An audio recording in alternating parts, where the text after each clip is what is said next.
Awesome. All right. So we're gonna pick it up today is on page 75. And I don't know about you. This is exciting. I always like to hype this up. I'm like, we're gonna be page 75. It's gonna be exciting. It's gonna be enthralling. It's gonna be invigorating. What are we gonna do? It's gonna be rock and roll. It's gonna be metal. It's gonna be a quiet hour. Woo! And no, just me, just chats about that quiet hour, rock and roll. And truly, listen, normally when I'm in the chapter into action, I like to be a little playful about like, oh man, into action. When do I get to rest? There's got to be a resting on my laurels part of the chapter. Well, we get an hour of it. We get an hour of rest. So, I mean, I think we earned it. We did a whole lot of work there. Now, keep in mind, we get an hour of rest. Doesn't it sound like I'm still referring to daylight savings? Where you're like, I don't believe you, Paige. Yeah, it's not going to be lackadaisical rest. It's going to be some productive rest, which is a bit of an oxymoron. But bottom of page 75, these are the vital directions for what I am called to do after my fifth step. And man, listen, as we go through, I'll share some of my experience with taking the quiet hour and that leading into my step 6 and 7, and not taking the quiet hour and that leading into not great feelings and not a fun time. And that's just my experience. So I'll share that with you guys. So quiet hour, rock and roll. So it says, returning home, we find a place where we can be quiet for an hour. And I want to point something out. It says an hour. It doesn't say a quick 10, doesn't say 20, doesn't say 30 to 40, doesn't say 55. It says an hour. So what we are going to do is we are going to spend an hour in quiet. And the sort of quiet that we're looking for is a meditative, contemplative presence with God. It's not a nap. And to be fair, if you do leave it too late in the day, it can easily fall into a nap. So it's not a nap. So we find a place where we can be quiet for an hour. Now, this is something I do when I work with my sponsees. I strongly recommend and encourage them to start building a meditation practice right from the get-go, just to start meditating from the start. And what I will let you know is I have never had a sponsee, we get to the quiet hour and regret that suggestion. At this point, they're not jazzed that it's an hour, but they're jazzed they spend some time in quiet. You know what I mean? So I'm just going to throw that out there. So full hour. And what are we doing? So it says carefully reviewing what we've done. So the purpose of this hour is to review the actions, the course of action that I have taken up into this point. And it says we thank God. And many of us are quite familiar with the old, if it says we ask, that's a prayer. Well, I think we thank is also a pretty good prayer, and it's an important prayer. So we thank God from the bottom of our heart that we know him better. And I love that. Because what is the purpose of, these steps? Well, we read about it last week. The whole purpose is we've been trying to create a new attitude and a new relationship with our Creator, and to really become aware of the obstacles that are in our path. So this whole process is about creating the spiritual awakening. This whole process is about getting that opportunity to know God better, that internal knowing, God, creator, high power, spirit of the universe.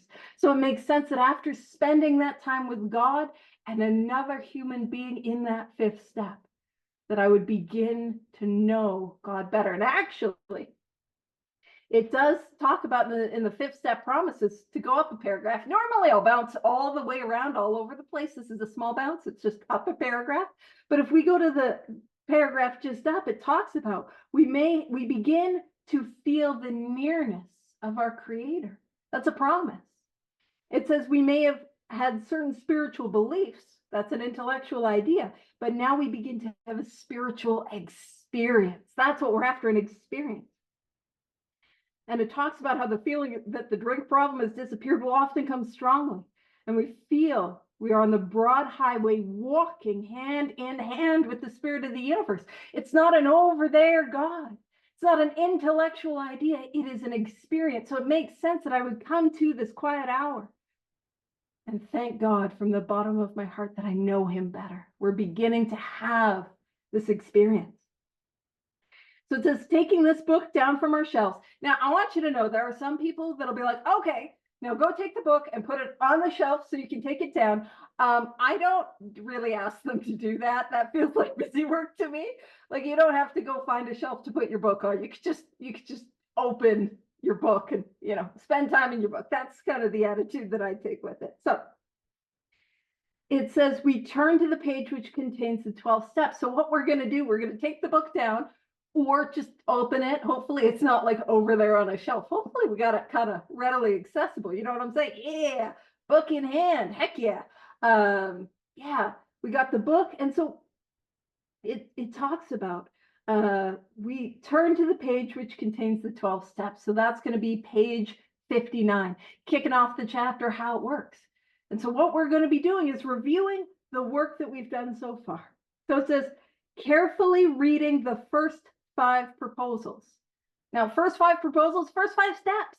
That's what I'm doing. I'm reading the first 5 steps on page 59 out of the chapter, how it works. And I'm going to reflect upon, have I done this work to the best of my ability? That's what I'm doing. And then it says, we ask. We ask if we have admitted anything, for we are building an arch through which we shall walk a free man at last. Is our work solid so far? Are the stones properly in place? Have we skimped on the cement put into the foundation? Have we tried to make mortar without sand? And what we're talking about here, there's this real continuation of this archway that's being built. It talks about how there's the foundation, there's the cornerstone, there's the keystone.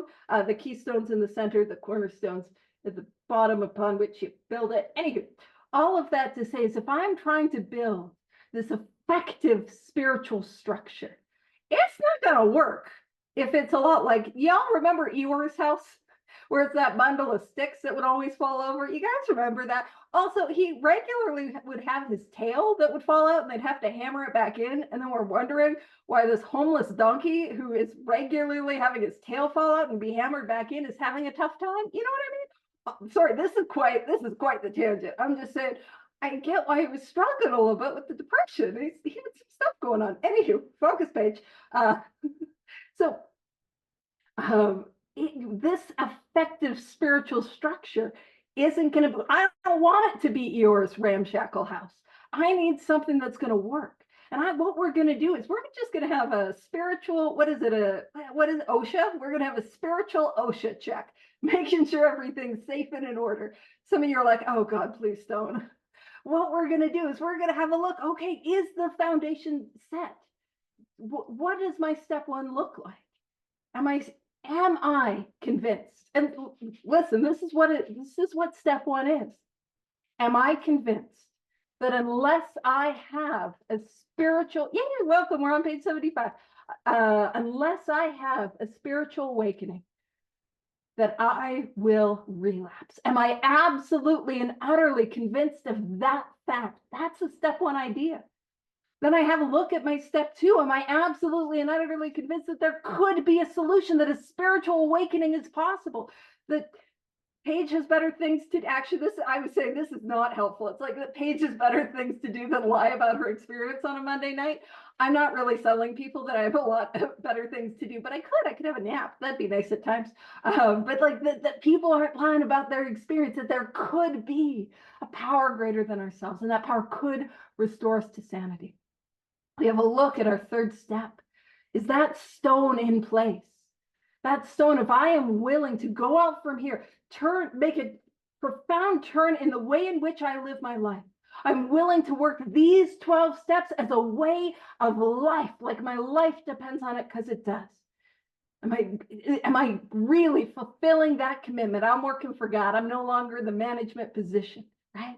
And then I have a look at my 4th step. Is there anything I'm missing? Is there anything I left out? Is there anything I withheld? And then I have a look at my 5th step that time. Now, I'll be quite transparent with you guys. Anytime I do my quiet hour, I always borrow into step 6. Now, this is just a bit of a confession. It doesn't say to do this. I'm bad and I'm wrong. But every single time I have a look at those defects of character. I have a look at those shortcomings. And I'm like, am I willing to let them go? That's what I do. Feel free to write a strongly worded letter. to either my sponsor or Steve. They will both accept it by carrier pigeon. So that's where you can send the complaints via carrier pigeon. I just think I like birds. I think that's what that's about. Anywho, so but that's what I'm trying to do. Have a look at that work. Now, let's say I come to that quiet hour, and I'll tell you, here's my experience. My experience is the first time I did my first ever fifth step. I shared a lot of the stuff, but this is just me. I am a mess. I said that present tense. I think I meant to say it past tense. I was a mess. But I was a mess, like a mess. And I had so much stuff that I'd done and so much stuff that had happened to me. And I was not intentionally leaving anything off. But what I found was after my first fifth step, it was kind of like it's like I'd skimmed away all of that mess, and some of the stuff that I genuinely forgotten about began to pop up. I was like, oh, that, oh, that, oh, that. And so if that happens during the quiet hour, what do I do? Well, I tell you what I don't do, which is live in shame and self-hatred. That is not effective. What do? I call my sponsor, or I call the person I did the fifth step with, and I share it with them. If I got to do inventory on it, cool, I do inventory on it. But a lot of times it's more of in my experience, it had been more of a secret. I just share that secret. And kind of speaking about my first ever fifth step and the value, and I promise the value of the quiet hour. Please, please, please do not skip this step, because my first ever fifth step, I don't know about you, but here's what, I was not glowing in the fifth step promises. Do you know what I mean? My first ever fifth step, I came out of it and I was like, man, I'm such a piece of garbage. I didn't use that language. It was stronger language, but look at me. I'm watching my language. There is a God. I hated myself. I hated who I was. I was such a piece of garbage. And I was really feeling overwhelmed by the emotion of kind of having a look at some of the stuff that I really had never really looked at before. And so I was feeling that overwhelmed, and I kind of did what I was kind of taught in the rooms at that time, which was, okay, Paige, call your sponsor. So I called my sponsor, and God bless my sponsor at the time. She wasn't armed with the facts about this book. She just had her experience, and God bless her, she did absolutely the best she could. And so she said, well, Paige, pray about it. Also, I just want to point out, pray about it as a nebulous suggestion. It's not that helpful. Because often, I don't know about you, but I'm like, pray about what? Pray about it how? You know what I mean? Maybe y'all are more self-directed than I was when I got here, but I need, give me some direction on how I pray about it, what that's meant to look like. Should there be some other action, like inventory? You know what I mean? Just going to throw that out there. But she told me to pray about it.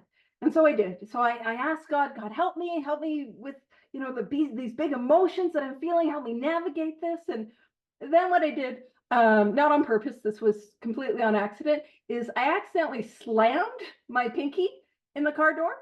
And some of you might be like, oh, how wonderful, God answered your prayer. I don't know about you, but I'm a good old alcoholic and a drug addict. I can multitask. Did you know I can think about what a giant piece of garbage I am and how badly my finger hurts at the same time? That was not an answered prayer for me, you know? So really, the quiet hour. And what I have found is, again, these steps work really naturally together. And it's one of those things like, man, these steps, it's not naturally intuitive, but when I'm doing this as a way of life, man, it just flows and it makes sense. And so the quiet hour followed by 6 and 7 are that pressure relief valve.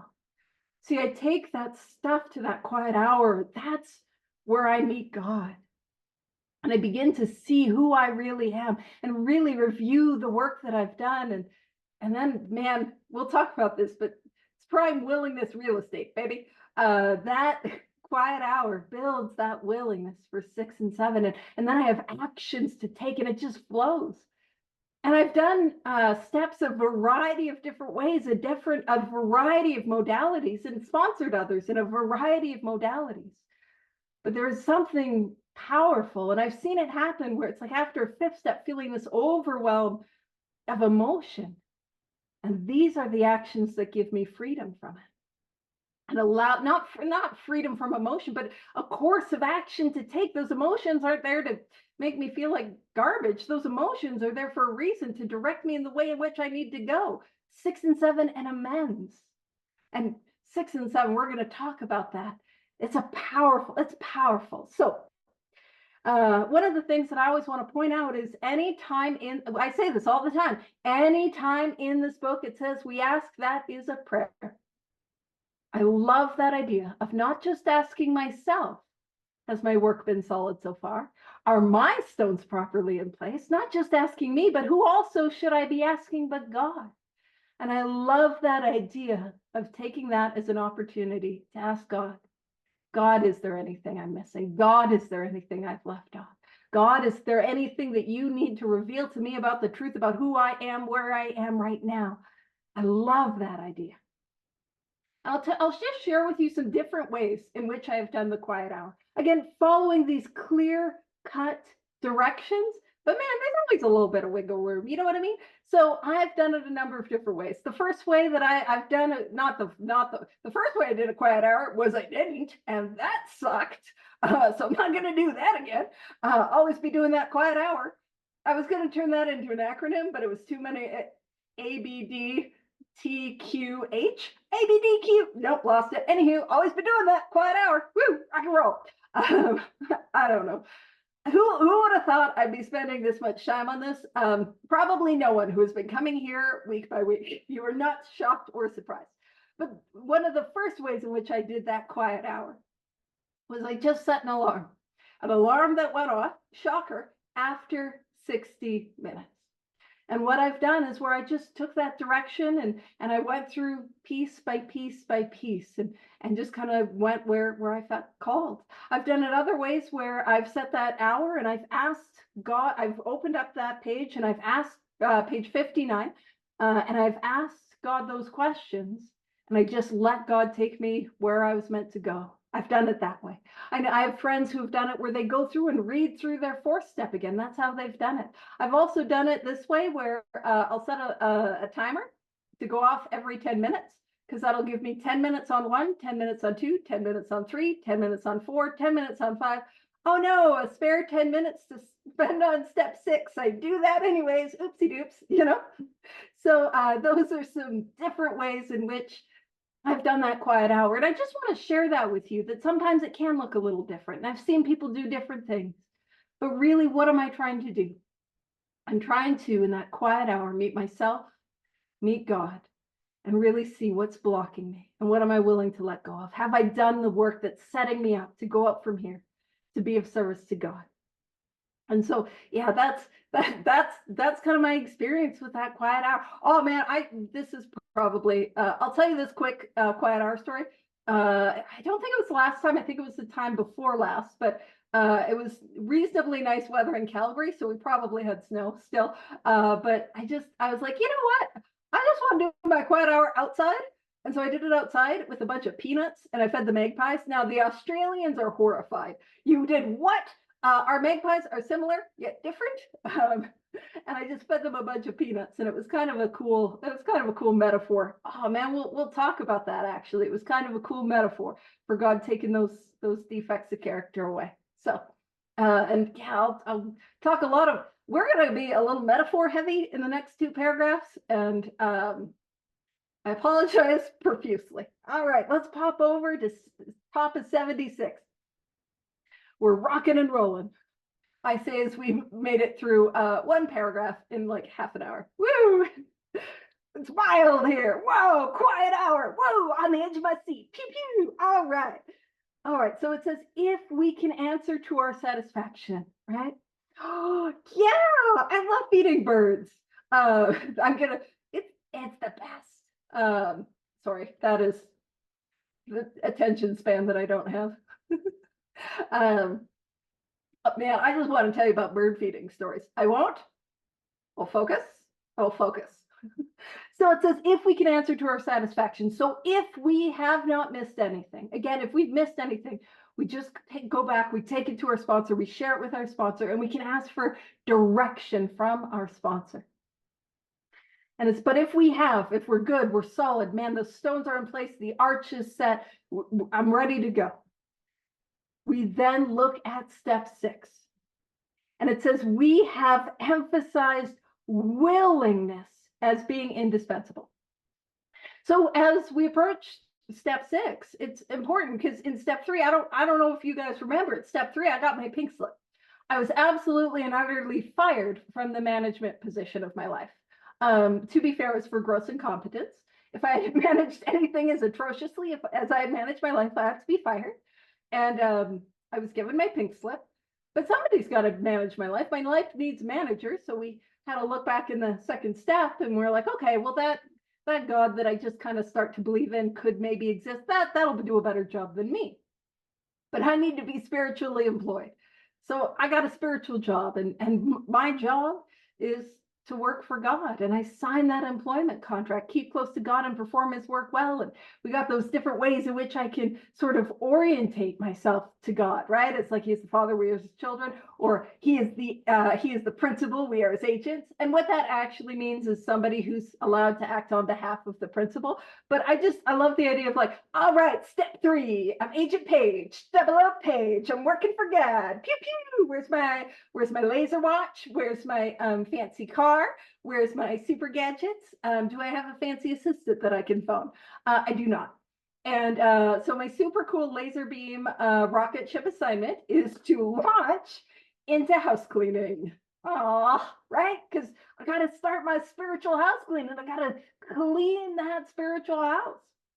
And then I begin to get that house clean. I get all that mess out of the house. And I'm like, all right, step 6. We're looking at our defects of character. We're looking at our shortcomings. All right, do I get a promotion? Because I mean, house cleaning, let's be real, that was not exciting. It was not super Agent Paige. Do I get a promotion? Well, not really. I just kind of get relegated to the willingness department. And I'm like, man, come on, I wanted to be in defect removal. You know what I mean? I want to do it. I want to get rid of the defects. I want to get rid of the shortcomings. Turns out defect removal is upper management, and I have been fired from upper management. Again, I can't tell you about your spiritual employment history, but mine is riddled with gross incompetence. And so what I need to do is become willing, and willingness is indispensable. And just really quick, what is the difference between the exact nature of my wrongs, my defects of character, and my shortcomings? Nothing. They're the same thing. And you don't have to take my word for it, although I do always, and again, if you have a different approach, you know what? You're right, I'm wrong, frequently wrong, as is regularly pointed out to me. But here's the thing, it doesn't make sense for me to share something with God and another human being. Yeah, we're rocking and rolling, step 6, page 76, with a little bit of, yeah, sorry, I'm just reading as Rob's typing things. I'm like, yeah, we're doing that, which is not helpful for the people who are just listening. They're like, I can't see what's happening. Focus page, all right. So my defects of character, doesn't make sense for me to share one thing in a 5th step with God and another human being, and then ask for, or then become willing for something to be removed, and then ask for a 3rd separate thing to go. Doesn't it make sense that I share something and that helps me build the willingness for it to go, and then I ask for God to take it? I don't know, that makes sense to me. Also, Chuck Chamberlain asked Bill Wilson, and he just said he didn't want to use the same word over and over again because literarily it was not, you know, that literary convention. You want to use synonyms, different words to make it like pop. And oftentimes we have the question of what is a defective character? What is a shortcoming? Well, all of my defects of character, now, if you remember last week, when I work with my sponsees, when I receive 5th steps, I write down what I hear them say their defects of character are. And I always start with selfishness and self-centeredness, because every defective character that I hear them say, I don't just judge. It's not just me being like, oh, let me tell you about that one you got. You know, I'm not judging. It's what I'm hearing them say. But every single defective character I can write down on that page could either fit into selfishness or self-centeredness. And selfishness is how I act. And self-centeredness is how I think and perceive. So, for example, and I always use this as an example, and some of you are probably getting a real suspicious about my behavior. But for example, if I stole your car, slept with your husband, and peed on your carpet, that would be selfish of me. And if I get worried you don't like me because I did those things, that is self-centered. That's the difference. And again, I always like to point out, listen, if you're worried, I never did those things. It was linoleum. You guys know. So that's the difference between selfishness and self-centeredness. And you know, we got some of the chat. It's yeah, to remove my difficulties. Absolutely. And so the thing in the chat was like, in the third step, I ask God to remove my difficulties. And it's a beautiful time to what we're saying in step 6. I can't remove my difficulties. What is my root difficulty? Well, I don't know about you, but for somebody like me, my root difficulty is that which cuts me off from God. Because my main problem is a sense of separateness from God. And nothing's going to cut me off from God like selfishness and self-centeredness. Page 62. That we think is the root of our troubles. So we've emphasized willingness as being indispensable. And so listen, well, what do we need in step 6? Buckets of willingness. That's what indispensable means. Well, not in the 1930s fancy dictionary or any dictionary. I just like to describe things as buckets thereof. So buckets of willingness, that's what I need. And the wonderful news about step 6 is it is prime willingness real estate. You know what I'm saying? I am never more willing for my defects of character to be removed than right after I've just shared with God and another human being about how they've ruined my life, and more importantly, the lives of those around me. Do you know what I mean? And also, right before, I'm going to go out and make amends for those things. See, step 6, maybe that's not your experience. Maybe y'all are just, but that's mine. I'm like, oh, it's prime willingness real estate. And what I also want to say is it says, are we, right before we get into are we now ready? I was working with a sponsee one time, and she's like, okay, Paige, I get it. Like this next sentence, it's God that's going to be doing the removing. Paige is not doing the removing. Paige is utterly incapable of defect removal. It's upper management. I'm in willingness. And she was like, Paige, how do you demonstrate willingness? Because I gotta do an action. And I talk about this a lot when I'm working with people, that for me, the spiritual principles are not nebulous concepts or nebulous ideas. They are the tangible, practical actions of the steps. So how do I demonstrate willingness? Where there's this beautiful line on page 14, which to me screams of the willingness that is required in step 6, which is to say, we turn in all things to the capital F, capital L, Father of light, who presides over us all. That's how I demonstrate willingness. I turn in all things to what I believe God would have me be and do. You know what I mean? I turn in all things to God's will for me. And once I go out from 6 and 7, you know what God's will is for me? Making amends. Darn it. I was kind of hoping I'd avoid that one. You know, I did a whole 40-minute talk on step 8, because I really can. I just go all over the place, and you know, well, you guys know. And I had somebody ask, we had a Q&A section, and somebody asked, and it's a common question. It's like, how can I make amends for behavior that I'm still doing? And I don't know about you guys, but here's my experience. My experience is the behavior will not go away unless I make amends for it. So often in my life, I come with these defects of character that I am riddled with. How do I demonstrate willingness? I gotta go out and make amends for it. That's another way, which again tells us in which, like, this brief little time, it does not take long. You know, listen, if I'm effective, I can get 5, 6, 7, and I can even, if I'm feeling a little ambitious, I can get 8 done in a day. 5, 6, 7, 8 chess hands. I know. But it does not take long to do this work, and it does not take long to get well. And now this is a question. Are we now ready to let God remove from us all the things which we have admitted are objectionable. So I want to point out, God is doing the removing. God is doing the heavy lifting.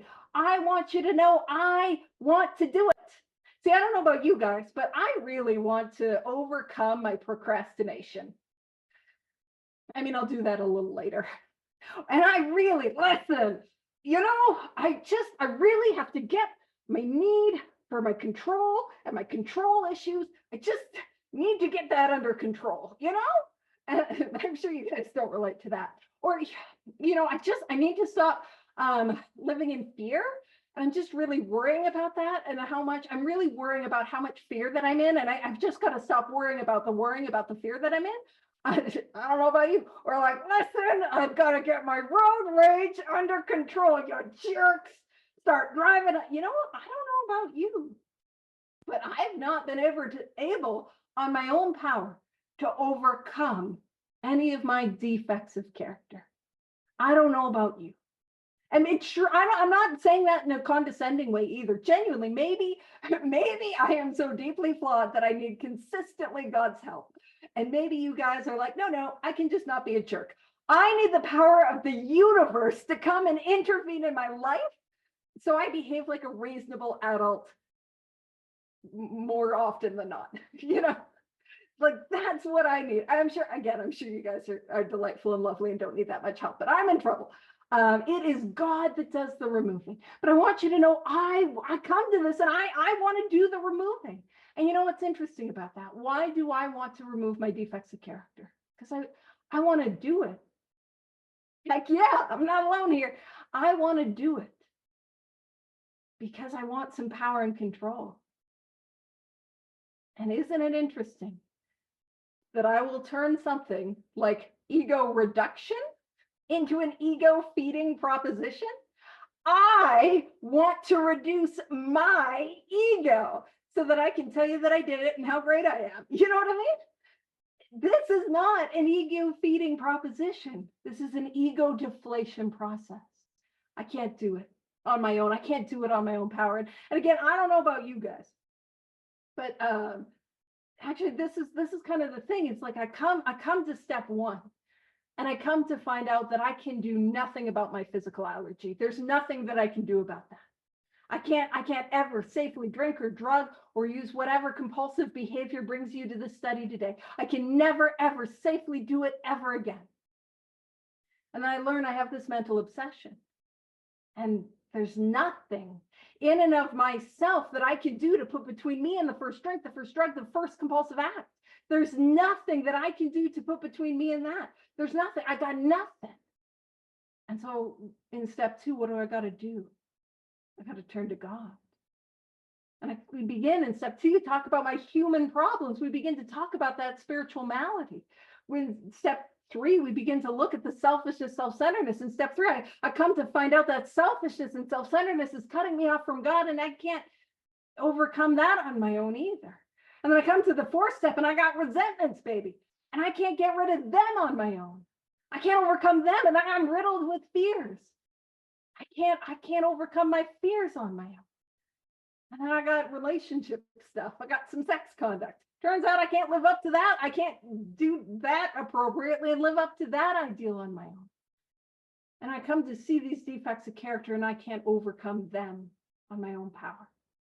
And what I've come to find is that these 12 steps are not climbing this ladder of success. You know how most areas of life we climb like a corporate ladder, or like if you're in martial arts, you're climbing that belt ladder, you're climbing. That's not what I'm doing here. What I'm doing here is I'm outpouring more and more of myself into the unconditional love that is God. If you don't believe me, I mean, we'll get to the 7-step prayer eventually. Like truly, like that is what I'm doing. And this is not a step 7 or step 6 exercise, verbatim. I do a lot of spiritual seeking from a variety of faith traditions. And there's a New Year ceremony that occurs in a faith tradition in which you go and you go by running water. I happen to live not far from the river. And what you do is you take essentially a piece of bread and you rip off a piece of bread, and it symbolizes a defective character. Again, this is the metaphor. And I did this. I've done this more than once because it was a really cool experience. And so I roll up to the bridge and I'm sitting at the bridge and, and I got my bread and I'm like grabbing my selfishness and I'm yoinking it. You know what I mean? Because at first I'm a child and I got to see how far I can check this stuff. You know what I mean? I'm like, I just want it to soar. I know it's not good for the ducks. I'm aware of that, just for anyone that's worried. I wasn't feeding the ducks. But I would like go and I would throw them and I got my little defect of codependency. I threw it and no word of a lie. You know what happened? A fish ate the codependency. And then I was worried. Can fish have red? I had to look it up. Codependency didn't go. It was still there. You know what I mean? They can. I mean, don't make it a regular part of the diet, but the fish is fine. But you know what I mean? And there was a cool thing that happened. And this is what I believe step 6 is all about. And what I would do instead of chucking it, what I would do is I would rip off a piece of that bread and I would extend my hand over the railing. And it was as simple as just letting go. And the defect would fall. And where would it fall? Into the river, into the water, where it would be swept away. And it's a beautiful metaphor. See, I'm not fighting this thing. I'm not overcoming these defects. I'm very simply letting them go into God's love and into God's care. At least that's been my experience with it. And I'll tell you, any freedom that I have ever had from a defective character, any freedom that I have ever had from a shortcoming, it didn't happen. Of course, I had to take actions, but it did not happen as the result of my actions. It's always, I look in the rearview mirror and I'm like, man, I'm not that person today. It's always moments like that. And I had another moment like that. And this is what it's like for me. And I hope this is your experience too. But this is what it's like for me. I was going through a really difficult period of time a couple of years ago, and I turned to this work. This is what I do. I turned to inventory, and I was doing inventory. And, it was all over my inventory judgment. Just I was judging people, how they're doing it wrong, how they suck, and blah, blah, blah. I could see I was riddled with that judgment. I was working hard on that inventory. And I had this experience where I was listening in between writing on the inventory. I was listening to some spiritual literature, and there's somebody who basically what she said, you cannot say you love God if you do not love his children. And in that moment, I felt the judgment fall from me. I didn't do it. I did the work in the sense of I was writing some inventory and I was kind of seeking a little spiritually, but I didn't overcome the judgment. I couldn't overcome it. I tried a bunch of all these little things to do to be less judgy. None of it worked. It was seeking God's will. That's what it was for somebody like me. So back to step 6. Are we now ready to let God remove? God is doing the removing. All the things which we have admitted are objectionable. Can he now take them all, every one? And I love in Bill's story, it talks about root and branch, all of it. Not from the leaves to the root, all the full tree, the full weed. Can he take it all, every one? And you see, oftentimes I think I got to get perfect to do this work. I got to be perfect. The book asks for perfection. It does not. The book meets me where I'm at. Because you might be like, all of this? Like, who will I be without all of my, you know what I mean? Without all of my, the one that always comes to mind, you're like, what about my lust? I don't want to be a monk. You don't have to be. Your lust isn't quite what you think it is. But like, what if I'm not ready to get rid of all of my dishonesty? You know what I mean? Thank you. What if I'm not ready? That's okay. If I'm not willing, that's okay. It's not I'm a failure. It's not I'm a piece of garbage. If we still cling something, we will not let go. We ask God to help us be willing. So if at any point in this process I am struggling with willingness, do you know what I get to do? I get to pray for the willingness. The book meeting me where I am at and taking me where I need to go. Yeah, objectionable is unwanted, unacceptable. Imagine you're looking, this is a metaphor that just came to my brain, so it's not thought out at all. So it might be a little stupid. But imagine you're looking at your life, your inventory, and you're like, I object, And it's like lawyers are like presenting the case of you. It's like, I object to that. It's like that's the stuff. The stuff not good. We don't like it. And it is God that does the removing. I remember years ago, sometimes when I'm in meetings or I'm in rooms, I'm like, that is the stupidest thing I've ever heard. There's maybe some truth to it. So fingers crossed, knock on wood, we might be approaching spring. I shouldn't have said that. We're like, we are approaching 43rd winter is what we are approaching, Paige. Don't show up with your springtime optimism. It's March, we got snow. But I remember being at a meeting with somebody who shared about how like he started, gardening, and he was planting all this stuff, and things were growing, and he couldn't tell what was a weed and what was not. And I heard that, I'm like, man, I can tell what's a weed. I can't. You know what I mean? In the solitary self-appraisal is insufficient. See, I can take a defect of character and twist it around. And here's what I can do is, if it's in God's hands, the same thing that I find objectionable in God's hands turns into something that is incredibly useful. And so what's my responsibility? Give it all to God. God's going to be the spiritual gardener. And my job is just to be willing to let God do everything that God needs to do in my life, because I don't know. And so if we're willing, we don't always have to be willing. We don't, yeah, we got in the chat, way to go, Paige. We'll have more snow by tomorrow. Yeah, we're supposed to get some rain, and if it dips a little, it'll be snow. So I will take, you know what, for the Calgarians, I just want to say, when I mentioned spring and brought snow to you, it was selfish and inconsiderate of me. If there is, I was irresponsible and short-sighted with bringing the continued winter to our delightful city and province. If there is anything I can do to make it right, or anything else that you need to share with me about how my actions have harmed you, you let me know. Just making an amends for the snow that's going to come. That's actually sort of how we do it. A little bit more sincere than how I did, though, just if you're wondering. Stick with us. We'll cover amends in a little bit. So it says, when ready. So if I am ready for God to take all of them, we say something like this. And I'm going to really break this down. My creator, capital C. And you think about anything that you have created in your life, other than a mess of our lives, because we created that. But anything that you have created in your life, has it not been made with love and attention and care? My creator.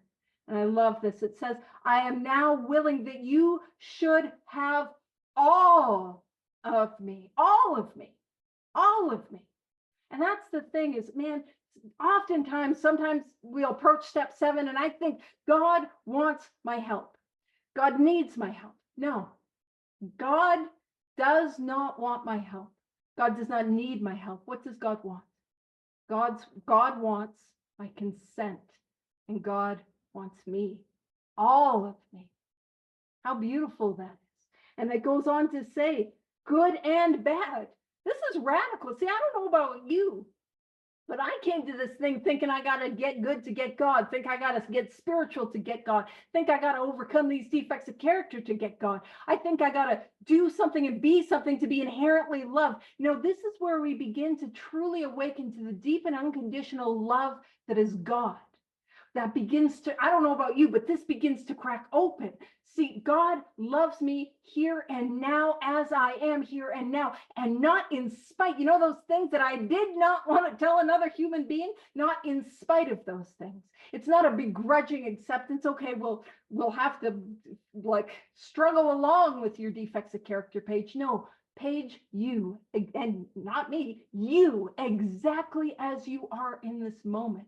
That is the God that's on offer, not a judging, punishing, punitive, waiting and hey, hurry up, get it together. No, a God that's going to meet me here and now, exactly as I am here and now. And this is incredible. I pray that you now remove from me every single defective character which stands in the way of my usefulness to you and my fellows. So it's not every single defective character, which really sucks, and I just pointed out is objectionable and sucks. But no, I'm asking God to remove every single thing which stands in the way of my usefulness to God and the people about me. You know what's incredible about that? is that God will use me. God wants to use me. See, God is meeting me where I am at and going to take me where I can be of use to others. And doesn't this call back to the third step? See, in the third step, I made a decision. I made a decision that I'm going to go from that point on and work for God. And this is, I'm like, God, help me, because I can't work for God on my own. Listen, I think I need to be in upper management. I mean, sometimes the willingness department is difficult enough. You know, this is a continuation of that promise that I have to work for God and serve God. And it says, every single defect of character which stands in the way of my usefulness to you and my fellows, what I am called to do, who I am called to be, is of use to God and my fellows. So it's not God just wants me in spite of the things that I've done. No, God wants me because of the things that I've done, the things that I bring to the table in the here and now, the depth of my shame, the secrets, the harms that I've caused others. God will use that, all of that, to be of use to God and the people about me. I am useful and valuable exactly as I am here and now. And again, speaking about the unconditional nature of God's love and the depth of our inherent goodness. Now, bear with me a second. When I was talking about those defects of character, how do I describe them? They fall from me. You know what that means? That means they are not me. They're not me. See, maybe y'all are just real good at not hating yourself. You have no idea how much spiritual action it takes me to be like, I'm okay. Like, it's a lot. Maybe you guys are better at not hating yourself. But for somebody like me, this was an awareness of God's unconditional love. But that's at the root of who I am is inherently good, because that which is being removed is not that which I am.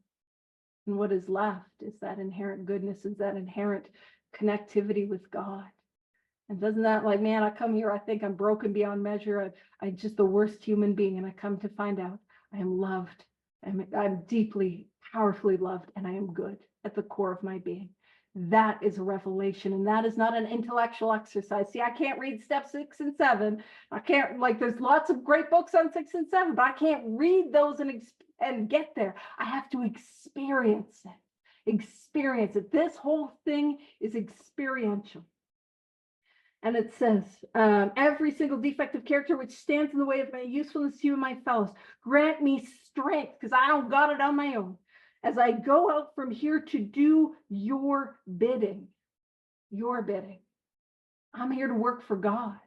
That's my job. And listen, the next responsibility I have, step 8, step 9. Let's go to work. Let's mend the harms that I've caused others. That's the next job. And like, because sometimes we come here, it's like, what, Paige, what is God's will for me? And I can ask, what step are you on? Because if you're like step 3, it's like inventory, you know? Or if it's like, yeah, I'm in my amends. What's God's will for me? Making those, you know what I mean? Listen, I want it to be like, am I supposed to move over here? And am I supposed to marry so-and-so and do this? It's like, how's about you go sponsor a newcomer, you know? But I promise, bear with me with that. I promise if when I am doing that, those greater questions of what is God's will for my life get sorted out.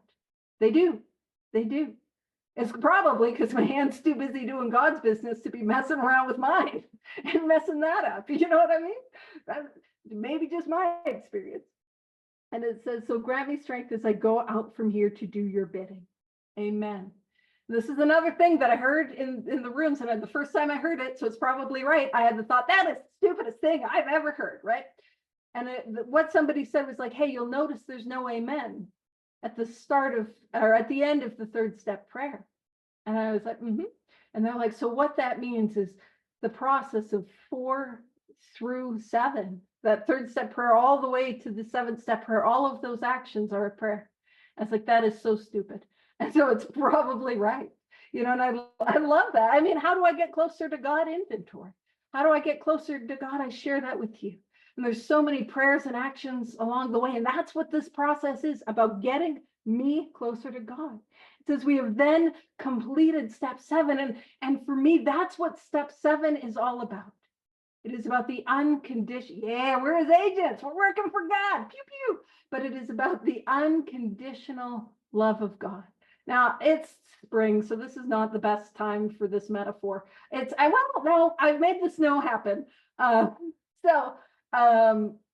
For those in Calgary with Paige's My Bad Snow, it'll feel a little like Christmas.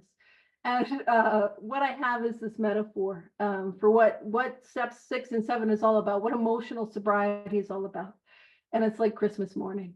And imagine, you're a little kid and it's Christmas morning. It's already there. It's already Christmas morning. What do I need to do? On Christmas morning, I need to wake up, right? That's the first direction, to awaken. Now on Christmas morning, just imagine, those of you who have kids, you're like, it's like they're up way too early. You know what I mean? So there is absolutely no sunlight, so it's dark. But that Christmas tree is all aglow. You know what I mean? It's glowing. It's got that beautiful radiant glow. And it's decorated. It's got all the lights, the tinsel, the bells, the bows. It's just beautiful. It's incredible. It's got that warm light that's filling the room. And then underneath that tree, what do we have? There's a gift. And imagine that present. It's just immaculately wrapped. That perfect wrap. I've never wrapped a present like that in my life, but it is perfectly wrapped, and it's got that beautiful, beautiful bow. And imagine on it, it's got a name tag. And on that name tag, it has your name. It's already there. I didn't earn it. I didn't become worthy of it. I didn't deserve it. Now, Christmas morning, what do I got to do? How do I get that gift? Well, Christmas morning, what I got to do, I got to awaken. I got to get out of bed, and then I've got to go down those steps. See, it's not up those steps. It's not climbing this ladder of success. It's down those steps. Outpouring more and more of myself to the unconditional love that is God down those steps to receive the gift that's already there. I got to take the action. See, if I don't go down the steps, if I don't take these actions, I'm not going to get there.